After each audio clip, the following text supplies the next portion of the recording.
ঈসা আলাইহিস সালাম বলেন যে আল্লাহ রব্বানা, হে আমার রব, আনজিল আলাইনা, আপনি আমাদের উপর নাজিল করেন মাইদাতাম মিনাস সামা, আসমান থেকে খাবারের প্লেট নাজিল করেন। আর আপনারা একটা কথা জানেন যে যত নবী ছিল সমস্ত নবীগণ ছিলেন মুস্তাজাবুদ দাওয়াত। এর অর্থ হলো নবীরা যে দোয়া কবুল করতেন আল্লাহ তাআলা সেই দোয়া কি করতেন, কবুল করে নিতেন।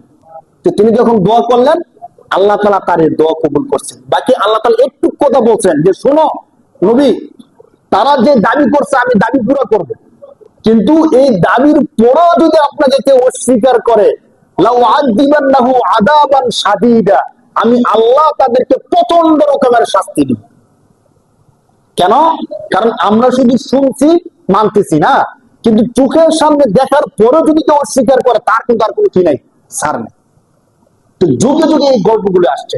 ঠিক আসমান থেকে খাবারের বর্তন আসছে, খাবারের মধ্যে জান্নাতের খাবার ছিল, যারা দাবি করছে তারা সবাই খাবার কি করছে, খাইছে। খাওয়ার পরে বুঝছে যে না সত্যিটা জান্নাতের খাবার। এরপরে গিয়ে বলছে যে হ্যাঁ নবী, আপনি কি নবী? সত্য নবী। চিন্তা করে দেখেন, এই ঘটনা হলো আমাদের নবীর আগের নবীর ঘটনা, হযরত ঈসা আলাইহিস সালামের ঘটনা। এই ঘটনাগুলোই তো প্রমাণ হয়ে যায় যে আল্লাহ সত্য, ইসলাম সত্য, নবী সত্য। ঠিক কিনা বলেন? এই গল্পগুলো মানে ইসলাম সত্য হওয়ার জন্য কি আর কোন কিছু দরকার পড়ে?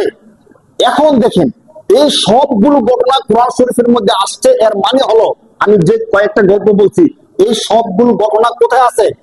সরাসরি কোরআনে আছে। আমি আপনাদেরকে রেফারেন্স দিয়ে বলছি। তো কোরআনের মধ্যে আছে, এর মানে হলো ঘটনাগুলো সত্য। আর ঘটনাগুলো সত্য এর মানে হলো আল্লাহ সত্য, আল্লাহ রাসূল সত্য, কোরআন সত্য, ইসলাম সত্য। ঠিক কিনা বলেন? এখন যদি সত্যি আল্লাহ সত্য হয়, কোরআন সত্য হয়, ইসলাম সত্য হয়, তাহলে কোরআনের যতগুলো কথা বিধান আছে এই বিধানগুলো সত্য নাকি মিথ্যা? সত্য। কোরআনের সমস্ত বিধানগুলো যদি সত্য হয়, আমরা যদি এই বিধানগুলো না মানি আমাদের জন্য জান্নাত নাকি জাহান্নাম? জাহান্নাম সরাসরি।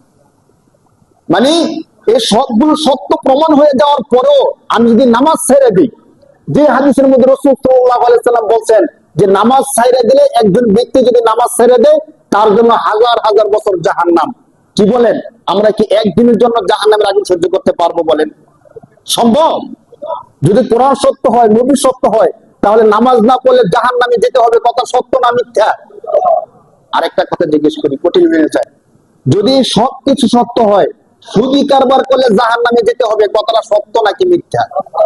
এই কথা যদি আমি এখান থেকে বলি, দেখি আপনারা রাগ করার বিষয়। কারণ আমি তো আপনাদেরকে কোরআনের বিধানটা জানাই দিতেছি। কেউ যদি রাগ করে কোরআনের সাথে রাগ করবে, কেউ রাগ করলে অন্য কিছুর সাথে রাগ করবে, নাকি এখান থেকে যারা বলে তাদের সাথে রাগ করবে? তাদের সাথে যে রাগ করে কেমন হয়ে গেল? কারণ আমাদেরকে তো এখানে বসানো হয়েছে কোরআনে কি আছে বলার জন্য। ঠিক কিনা বলেন? হাদিসে কি আছে বলার জন্য। এখন আমি এখানে বসে যদি কোরআনের কথাটা না বলি, হাদিসের কথাটা না বলি, কতগুলো কিচ্ছা কাহিনী, মিষ্টি খাওয়ার সুন্নত, শুধু সুন্নত মানে মিষ্টি খাওয়ার গল্পগুলো যদি বলি, কোরআনের কথাগুলো যদি না বলি, আমি কি আমার দায়িত্বটা পালন করলাম? তাহলে কি লাভ হলো আমাকে এখানে বসে?